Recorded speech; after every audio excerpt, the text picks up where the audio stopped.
है क्योंकि boat automatic है। फिर गलिवर बर्म्यूडा ट्रायंगल के लिए अकेला ही निकल जाता है। शुरू में कुछ घंटे तो एंजॉय करता है, रोबोट बनाने की बुक पढ़ता है और फिर बाद में वो सो जाता है।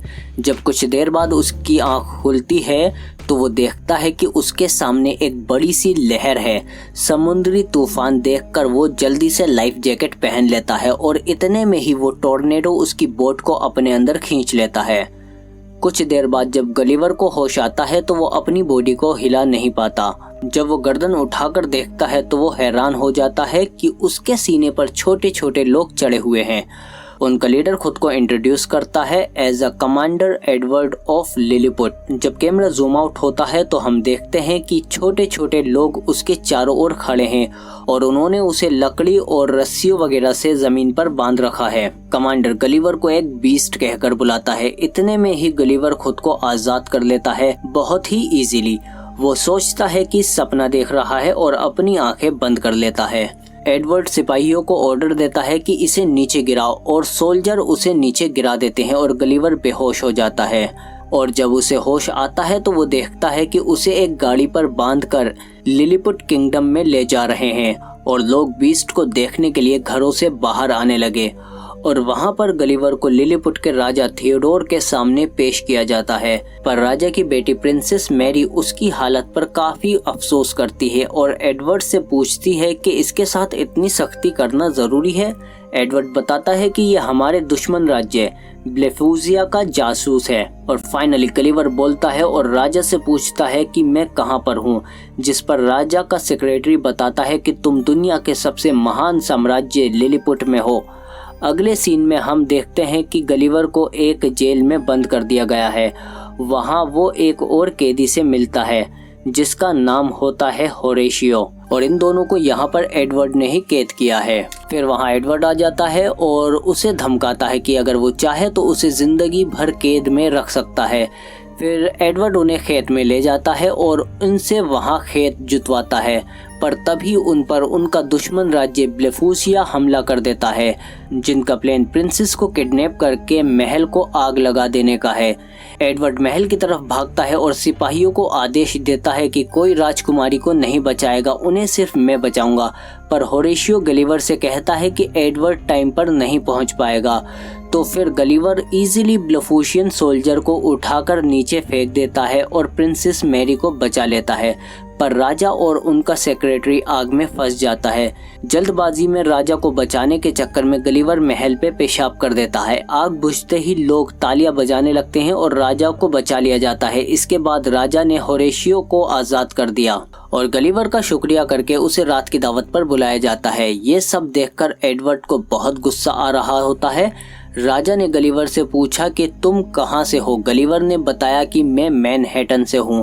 गलिवर पहली बार खुद को हीरो महसूस कर रहा था, इसीलिए उसने खुद को प्रेसिडेंट बता दिया और सबने उस पर विश्वास कर लिया सिवाय एडवर्ड के। इसके बाद लिलीपुट के लोगों ने एडवर्ड के लिए एक बड़ा सा घर बनाया ताकि वो न्यूयॉर्क की तरह यहाँ पर रह सके।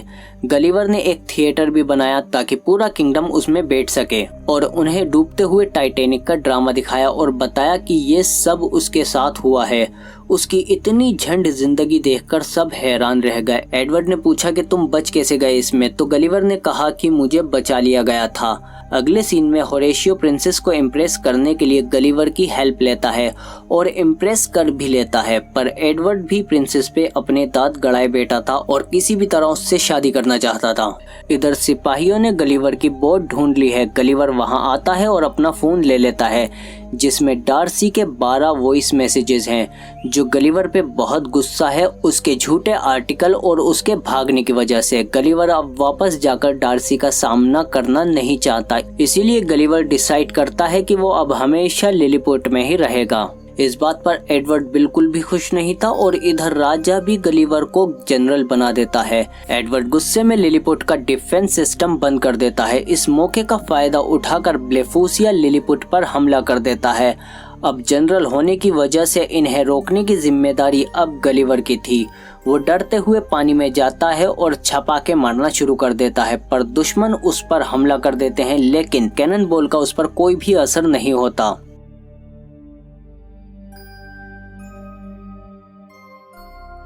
फिर वो दुश्मन को पकड़कर लिलीपुट के बाहर निकाल देता है। गलिवर की खूब खातिरदारी की जाती है, बाल कटिंग, मसाज वसाज सब व्यवस्था है। इधर प्रिंसेस भी एडवर्ड को रिजेक्ट कर देती है। गुस्से में एडवर्ड दुश्मन से जाकर मिल जाता है और उसके आदमियों को गलिवर की बोट से रोबोट बनाने की बुक मिल जाती है, जिसकी मदद से वो लोग एक बड़ा सा रोबोट बना लेते हैं। दुश्मन एक बार फिर से अटैक करता है। गलिवर फिर से छोटे छोटे लोगों से लड़ने के लिए तैयार था, पर वो हैरान हो जाता है जब सामने देखता है एक विशाल रोबोट। एडवर्ड गलिवर को चैलेंज करता है। गलिवर के पास एक्सेप्ट करने के अलावा कोई और रास्ता नहीं था। वो रोबोट को पीछे ढकेलने की कोशिश करता है, पर रोबोट उससे ज्यादा ताकतवर था। वो उसकी पेंट पकड़कर उसे उठा लेता है और उससे हार मानने को कहता है। फिर गलिवर राजा और सबको बताता है कि उसने सब कुछ झूठ बोला था। फिर एडवर्ड गलिवर को एक ऐसे आइलैंड पर भेज देता है जहां पर कोई भी जाने की हिम्मत नहीं करता। जब गलिवर को वहां छोड़ा जाता है तो उसे एक विशाल छोटी सी बच्ची पकड़ लेती है। अब गलिवर एक ऐसे आइलैंड पर था जहां उससे भी विशाल लोग थे। बच्ची उसे खिलौना समझकर बारबी हाउस में रख लेती है। और इधर गलिवर को ढूंढते हुए डार्सी भी लिलीपुट आ चुकी थी और गलिवर ने सबको बताया था कि डार्सी उसकी प्रिंसेस है। एडवर्ड उसे पहचान जाता है और उसे भी बंदी बना लेता है और वहां वो राजा और उसकी रानी से मिलती है। गलिवर के हारने के बाद एडवर्ड ने उन्हें भी बंदी बना लिया था। ये सब देखकर होरेशियो गलिवर के पास जाता है और उसे सब कुछ बताता है। बच्ची